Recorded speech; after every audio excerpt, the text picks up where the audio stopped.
Bonjour, je m'appelle Amandine Buchard, je suis membre de l'équipe de France de judo en moins de 52 kilos.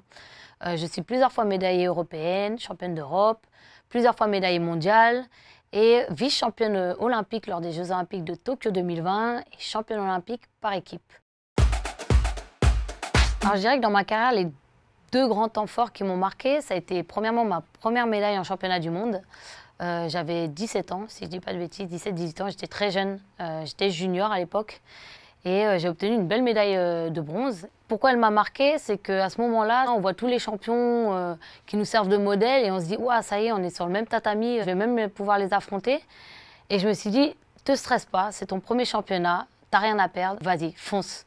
Cherche pas à comprendre, fonce, donne le meilleur de toi-même et adviendra ce qu'elle viendra. Et au final, cette manière de penser m'a beaucoup aidée parce que sur un tour préliminaire, j'ai pris la championne olympique et je l'ai battue. Avec l'envie et la détermination, j'ai pu aller décrocher cette belle médaille de bronze. Et le deuxième temps fort, c'est les Jeux olympiques, ma demi-finale.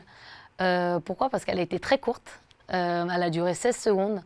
J'ai pu éliminer mon adversaire très vite parce que j'avais tellement l'envie d'aller en finale. J'avais tellement envie d'assurer cette médaille olympique que j'ai une force qui est venue en moi. J'ai tout de suite été sur l'offensive et j'ai pu mettre fin à ce combat assez rapidement.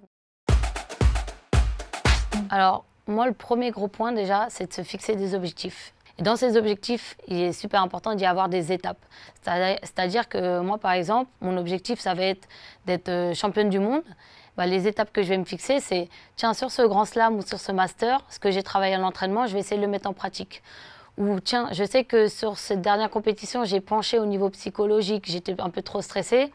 Sur cette compétition-là, je vais essayer d'être un peu plus détendue. Ensuite, deuxième gros point, je dirais se connaître soi-même.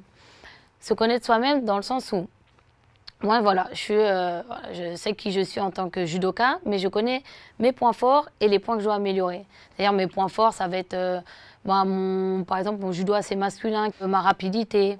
Et mes points améliorés, ça va être, par exemple, ma technique. Le fait de le savoir, ça va me permettre de travailler sur ces points-là et de m'améliorer pour pouvoir arriver la plus performante possible. Et mon troisième gros point, c'est de connaître bien son environnement. Quand moi j'ai un championnat, il est super important de connaître mes adversaires. C'est-à-dire que je vais les étudier un à un. Je sais qu'en fonction de là où je vais combattre, la personne, si c'est son pays, va être en général mieux préparée, plus dur à battre. Donc c'est plein de choses que j'essaie d'analyser. Comment je booste ma confiance? Super important déjà, toujours la pensée positive. C'est-à-dire que peu importe la situation, peu importe ce qui arrive, j'essaie toujours de voir le côté positif et j'essaie toujours d'avancer avec ce côté-là. Et deuxièmement, la gestion de l'échec. Je dirais que dans ma carrière, ça m'a plus aidé les fois où j'ai été dans l'échec parce que j'ai cherché à comprendre pourquoi j'ai échoué. Et derrière, il faut tout de suite rebondir.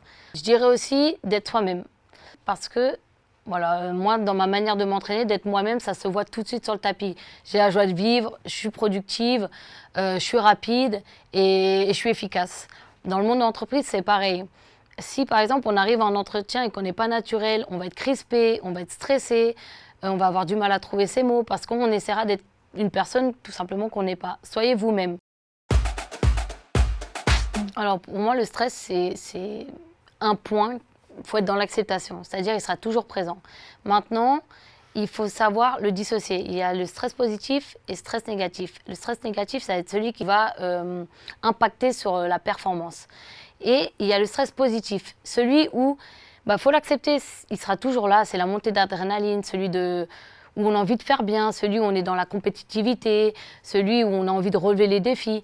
Et celui-ci, il faut le prioriser. Derrière, ça ne peut pas être toujours tout beau, tout rose. Il peut y avoir une part de stress négatif. Pour pouvoir le gérer, il faut trouver la chose qui nous fait du bien.